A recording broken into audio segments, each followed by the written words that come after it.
Find product links below and hundreds more videos on my channel.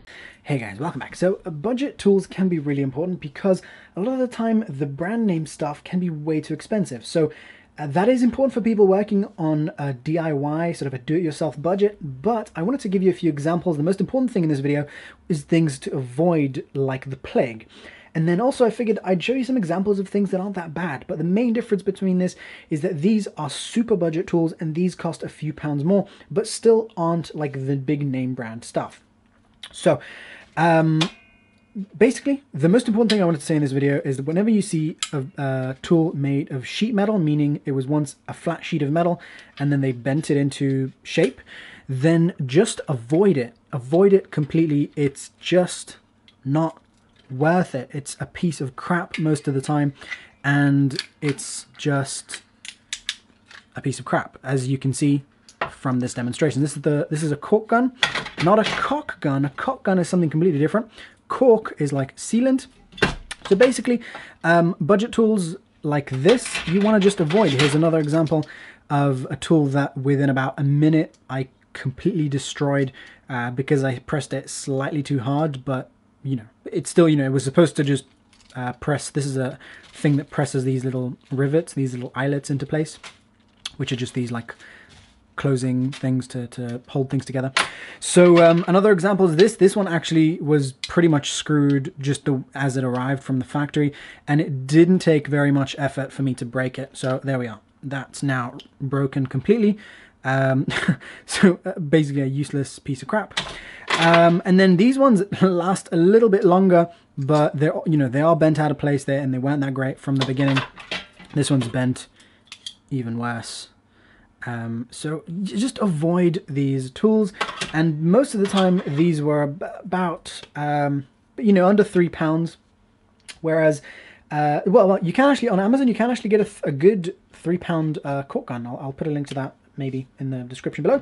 Anyways, let's take a look at some slightly more expensive tools. Most of these are about £5 and upwards. So this is a £7 pair of snips, whereas most of the name brand ones cost more like £20. This is made by Irwin. You can get this more expensive than this. This was at a discount, but just an example of a tool that didn't cost very much. This is a wire stripper. This is a cheap Chinese thing. Cost me a £5 on eBay, but it works because it's not made of bent sheet metal. It's made of quite thick metal. And once again, you'll see the difference here is that everything here is made of really nice thick metal and not just a sheet covered in like a plastic coating like this.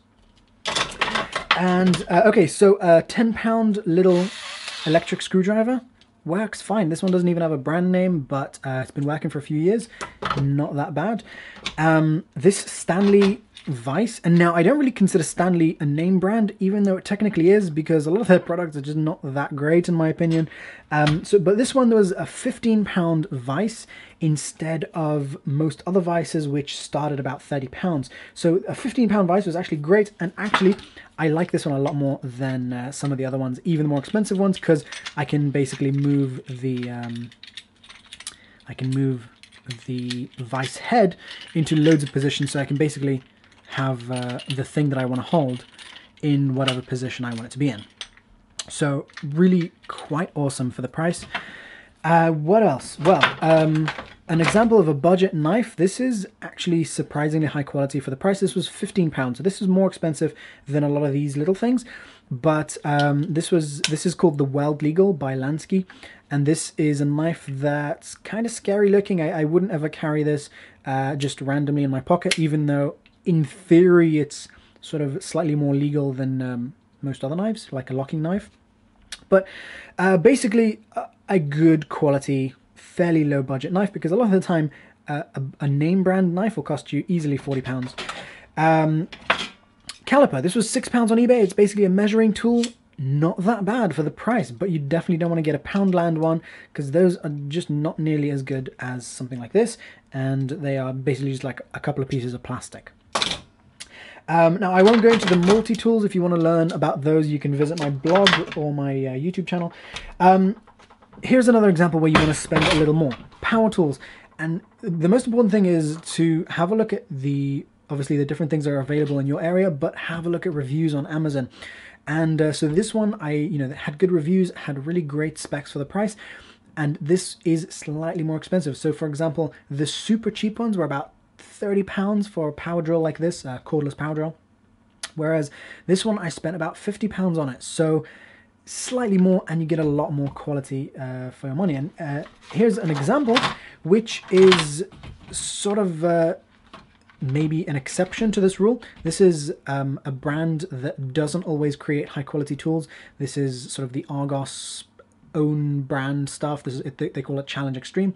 This is rotary tool, which is basically a Dremel sort of tool, and this allows you to like cut stuff and drill stuff and whatever. Super crazy useful.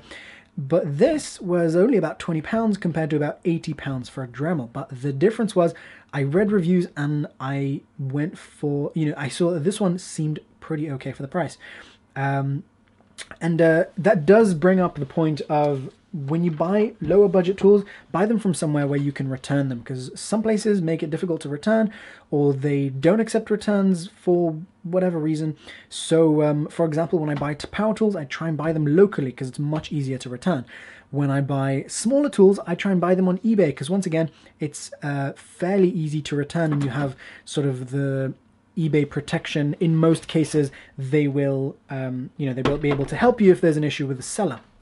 So thanks for watching. I hope this has been useful and given you some examples of some things that are slightly better and that might be okay for the price. Just a couple of examples I missed here. Pliers like this versus ones like these. These, most of the time, are pretty okay because they're not made of sheet metal. They're made of, well, whatever the process is of making that piece of metal there. But these I've had, even though these were low cost, I have no idea how much they were, but I've had these for, I don't know, easily 15 years, whereas these literally last for about 1 second. This thing, just in case you're wondering, it's a thermometer, costs £7 on eBay, and works pretty freaking well considering the price.